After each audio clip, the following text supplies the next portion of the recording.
How's everybody doing? This is Kyle here from KyleKraft. Welcome in. Yes, it's finally here. Building your crazy house ideas number 2. Yes, I am alive, don't you worry. I'll talk to you more about the chaos going on and how excited I am for the summer in just a bit. But first, I've gathered some of my favorite comments for crazy house ideas, and it's time to build them. So, let's jump right into it. And here we go. Leading us off in episode 2 of Building Your Crazy House Ideas, a comment from Derek DeVita. Build a hamburger house with a french fry deck, please. Derek, we can absolutely do that. I love this idea. If I haven't made this clear before, I love hamburgers and french fries, so this was a perfect one. You'll see me on screen building it up. We're starting with the hamburger, and the key straight away was to build up the shape. I put in that bun in the bottom. We had to make kind of a circle shape. And then I started building up the layers and the different toppings you have on it. Now you just saw me raise that burger up higher because I wanted to make that beef patty thicker. You know, it's got to be a thick, awesome half-pound burger for sure. So of course, like I do with all my builds, I spent time getting some depth and shape into the build so it wasn't flat and turned it into an awesome looking burger. Look at that burger. It looks pretty good, right? The bun, beef, lettuce, tomatoes, pickles, and even some mustard. But then we got the fries set in. I love my french fries. Fun fact, that's my favorite food. Again, we shaped it up so it wasn't flat. The fries look cool sticking out against each other, and we have the case container for the fries themselves. Then I integrated in this patio on the french fries like Derek wanted, a door there and a door on the other side to turn this into a hamburger and french fry house. And there we go. Great start. Now on to number 2. This comment comes from Berserker Girl. She said, how about a tornado house? Again, this one popped into my mind. I like this idea. I don't think I've ever attempted to build a tornado in Minecraft before, so this was a first. You can see what I did with it. Worked from the bottom up and extended it, made it thicker as we rose up to the top. As you know, a tornado gets smaller as it funnels down to the ground. So we brought that concept into Minecraft and shifted it off in different directions so it wasn't one straight line. This brought us to a sweet place, and when we got to the very top with the widest part, we extended and left room for a little dip down cone area where we'll place a house. But first, there's some detailing to do on the tornado. And one of my favorite details, some darker wool to contrast against that light wool. And then probably my favorite detail is the different particles floating off the tornado, making it look chaotic, making it look like it's spinning out, going crazy, as a tornado would be. That's definitely my favorite aspect of it. I tied in that oak wood into the debris to tie it together with the story of the oak house getting picked up and thrown around inside the tornado. Now I tried to put this house at an angle, make it look chaotic, broken up, and we kinda hit it, but it did end up looking a little funky, I will admit. Regardless, there you go, tornado with a house in it. That debris was definitely the key to this one. But now, on to the next one, and let me tell you, this is a mind-blowing one. Chap the Great said, build a house where the interior is the exterior and the exterior is the interior. Oh my gosh, so creative, so awesome. Of course, I had to take this one on. And I gotta say, it turns out pretty cool. So I threw up the walls for a basic house. That would remain the same. But as you can now see, those logs that would be the exterior pillars are on the interior. I flipped, inverted the walls, the roof, and the floor. So you can see that floor is all dirty and messy, as it will be if we flipped it upside down. And every one of those windows I just placed in are facing inside. The door is the door, and then you'll see that back exterior detail that I always add in. But of course, it's now on the interior. Then it's time for the roof. You'll see I just flipped it upside down, inverted, like the whole house is supposed to be. It definitely looks funky, but it fits what we were going for in this build, and it's pretty cool. But alright, now it's time to get to the interior-exterior swap. First things first, we got our foyer, right on that door with a little couch right there. Then we come across the andesite floor for the kitchen plugged in right there. Coming to this back wall, if you haven't noticed by now, we're basically setting up scenes on each of the wall reflected in, with each room as if it was flipped across. So right there on the right, we just added in the dining room, and across in this corner, as I would place it, we had the family room. Further continuing, we placed in the bedroom, and then I cleaned up the foyer a little bit to match with the rest of the house. And look at that, let's fly through one more time because it's really sweet. The foyer entrance, the kitchen as we fly around, look at the roof inverted as well. Flying back down, the dining room, the family room, the bedroom, and the entire interior flipped onto the exterior. Such an awesome idea. Hopefully I captured it well for you, chap. Next up, this is another amazing idea. There was a lot of good comments. It was tough to pick. But Dominator X100 said, how about a house where half the house is in the overworld and the other half is in the nether? Now this idea is so sweet, and a vision of this build popped into my head right away. So let's do it. First things first, we need that portal that's going to be the separation, the middle point of our two houses.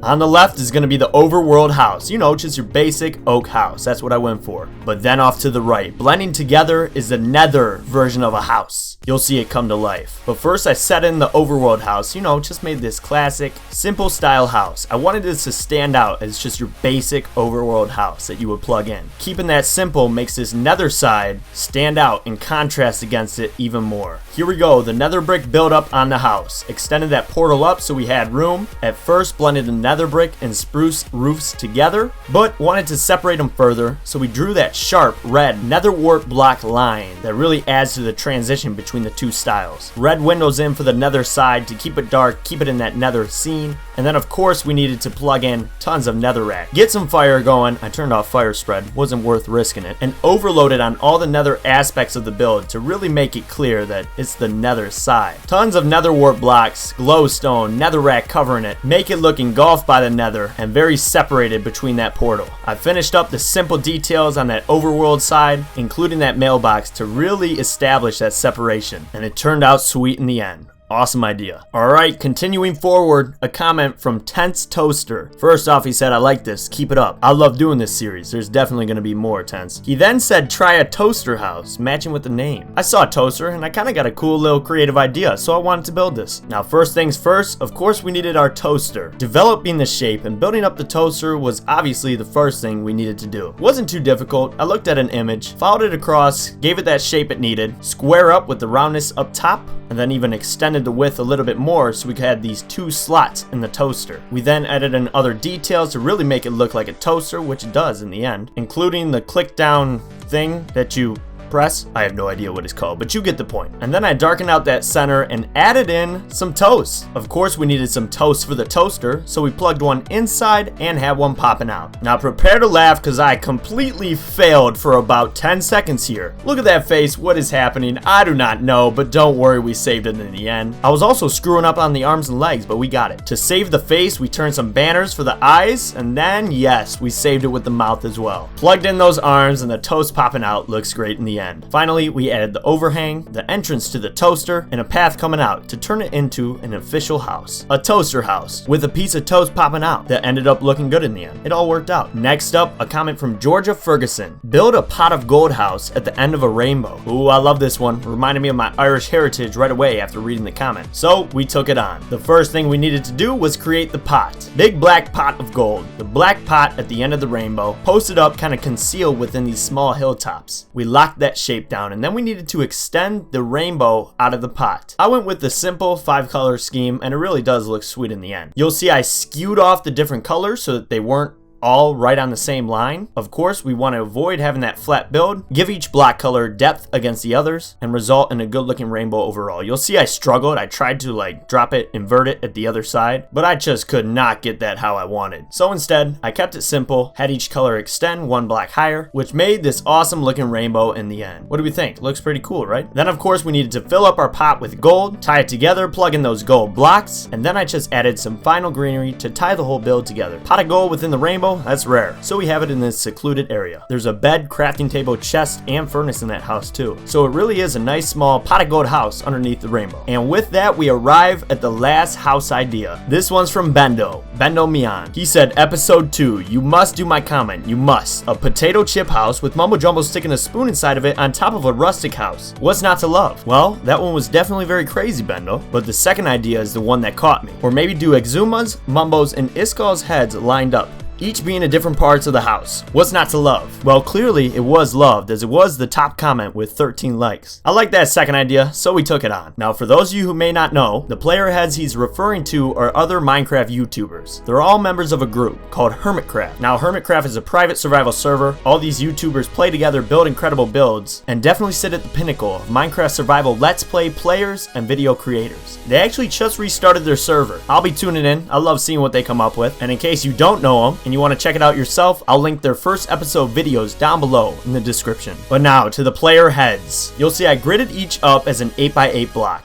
We started with Xisumavoid's head on the left here. At first I was just gonna keep it flat, you know, go for the simple player head, but I quickly realized that doesn't look epic or cool enough, so we built up extended shapes to really bring the player heads to life. It was definitely an improvement and made each player head look sweet. Now Xisumavoid's was my favorite to build. His character is pretty sweet. It has this awesome color scheme and this mask concept on the player head. Fun to build for sure, but we locked it up, got it all set in, and then we transferred over to Iskall's head in the middle here. I started on the face, came back around, got the hoodie locked down on the back, the green iconic hoodie, then built up the rest of the face, the much needed eye detail, and locked down the brown hair with plenty of different textures to tie it together, make it look sweet. Fun build, I like how it turned out, and thankfully we saved the face by plugging those eyes back into the head, not having them stick out like googly eyes. Finally on the right here we have the Mumbo Jumbo head. Mumbo's was definitely the simplest to create and took a fraction of the time, but it's got his iconic mustache and matches up with his player head as it should. And there we go, those 3 specific hermit heads locked down, built up, looking sweet. But of course we needed to link them up.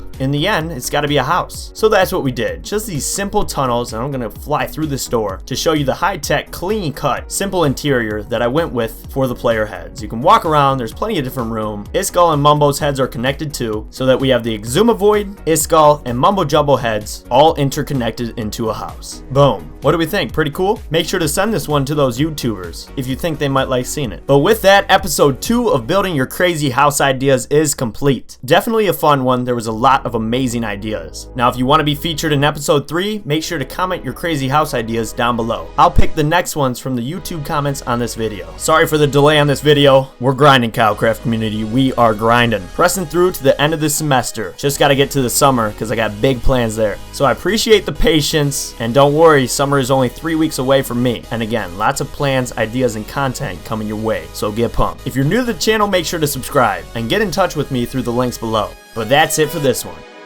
Thanks for coming.